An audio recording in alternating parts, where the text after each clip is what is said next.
Holmes, what have you done? Welcome to the Time Treadmill. I'm Ron, and these are my sweaty thoughts about Doctor Who.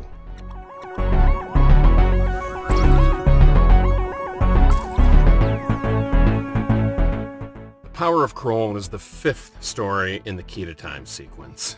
It wasn't originally supposed to be, however. There was a different story entirely that was supposed to be in this slot. Unfortunately, the script fell through at the last minute, and frantically they had to reach out to a known quantity to provide a script very quickly. And so, enter the picture, Robert Holmes. This is the last story he will contribute to Doctor Who for another 5 years, until the very excellent Caves of Androzani. This one, not so excellent. His one remit for the story was to create a giant monster, the largest the show had ever seen.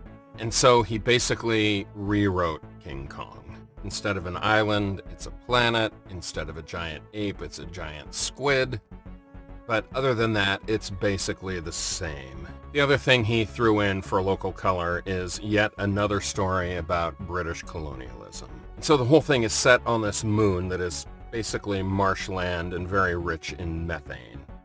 Although, being British, they call it methane. The natives on this moon, the Swampies, aren't actually even natives. They're basically a race of people who were forcibly relocated off the main planet to the moon and left to their own devices for a few hundred years until all of a sudden the home planet decided they needed the resources here.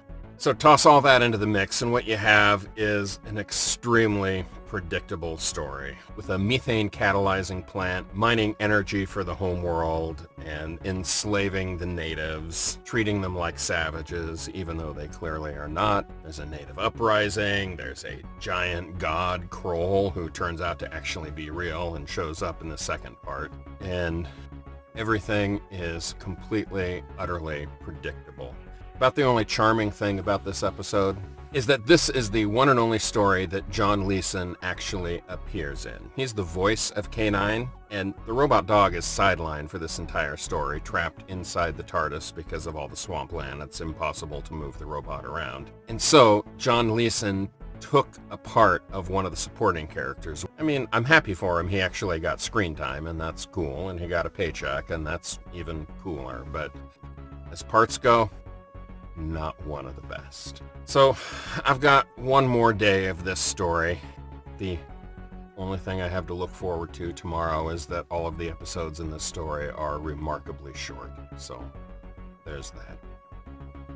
I'll see you tomorrow.